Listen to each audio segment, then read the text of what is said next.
routine of praying the rosary inside her detention cell in Camp Krabi. The guards are familiar with her everyday ritual from 5:30 to 6 a.m. She opens her door so she can exercise and pray. But on Sunday, October 9, she prayed for her life as a hostage taker held her at knife point in her dark cell. He said it was time for them to die. I closed my eyes and uttered mentally, Lord, I leave it to you. It was in the Lima's own words, a near-death experience. The former senator's latest ordeal after 5 years in detention over trumped-up charges also highlighted calls for her immediate release.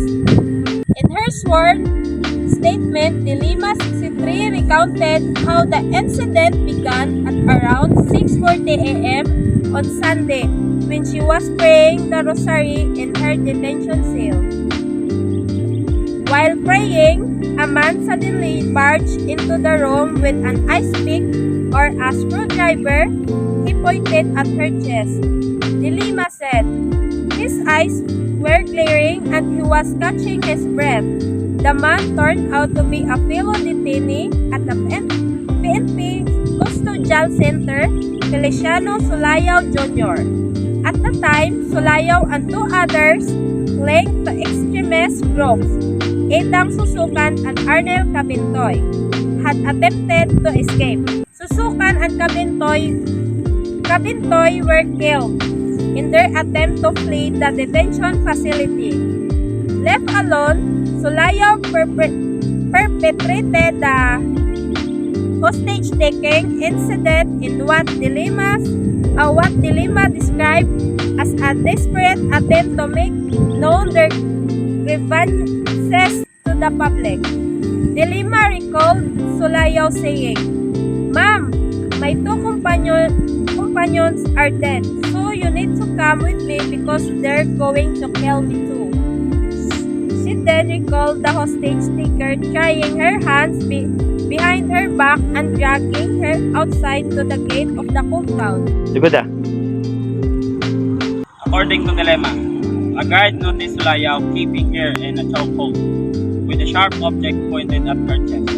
I couldn't speak because I was choking, she said. The former senator also hit another guard shouting while pointing a gun at Sulayaw.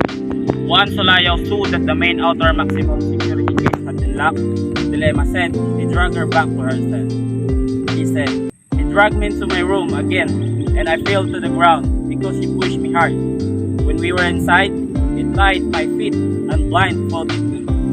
He kept saying that his two companions were gone and he did not have a choice because I was his only ticket out, the Lima said. The Lima said, Sulayaw told her to ask the police for a hammer and a C-130 aircraft so he could return to Sulu.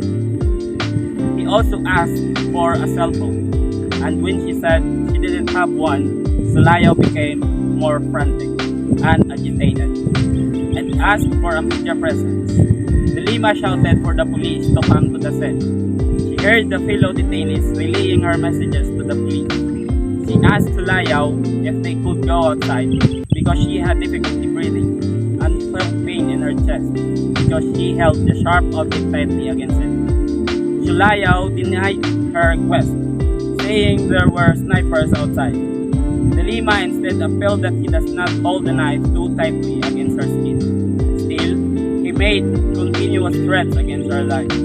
While waiting for the police, the Lima asked Sulayaw about his two companions, which he said were Susukan and Cabintoy. The Lima recalled Sulayaw saying, in apparent reference to non-halal food, we have many complaints about what they do to us here. We are treated like animals and the food has pork. Cup of water and gunshots. In the PNP press conference on Monday, Ms. Smith, acting director of the PNP Headquarters Support Service, detailed the incident from his point of view as well. The Lima said she heard Sulayaw talking to a voice outside who turned out to be Pispis. Pispis was in the outer room and saw that the inner room's lights were turned off. Still, the police outside saw the Lima side view her swivel chair, who was being used as a human shield for Sulayaw. He only saw Sulayaw's shoulder up to his head. Sulayaw repeated his demands to the police, a hammer, a helicopter, and media presence. Gispe said, Lima said in her affidavit that when Sulayaw followed up on the media, Gispe said they had already called for them, but they were afraid to come inside. Sulayaw also asked where his two companions were and if they were dead. According to Lima, Gispe said they were not dead, only injured. Sulayaw demanded to see the two other men as proof of life. And Gispe said they were outside talking to the media. Gispe said that eventually Sulayaw asked for water. The police rolled a bottle of water across the floor, but Sulayaw suspected that the water had been drugged. Gispe then opened a bottle of water, drank from it, and gave it to him, but Sulayaw still did not accept it. Lima said that Sulayaw told Gispe that if they made one mistake, she would die. If nothing happened by 7:30 a.m., they would both die. He said, when the media did not appear, Sulayaw said it was time for them both to die. And he started praying. And when I started praying also quietly, closed my eyes, and uttered mentally, Dear Lord, bahala na po kayo. I leave it to you, said Lima. Sulayaw asked for water again, but he wanted it to come from the dispenser. After getting the water, Gispe asked Sulayaw to come get it from him. Sulayaw refused to come near Gispe. So Gispe put it on the table near the door. Gispe ended, I said, Feliciano, the cup is going to full. So he attempted to hold the cup. When I saw more of his body exposed, that's when I pulled out my gun. Lima heard about 3 or 4 successive gunshots while she was still blindfolded and tied up. She felt herself being brought out of the room. She was then brought to the PNP General Hospital or PNP GH for a medic to check her.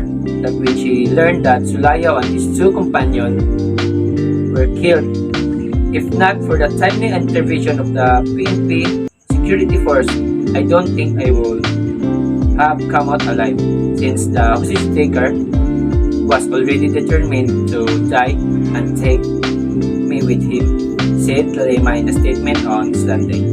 In Monday press conference, PNP Chief Azoren said there was an ongoing investigation of Sunday hostage taking. An initial lapse, he determined that the complicity of guards who may be build rapport with inmates in the PNP Custodial Center.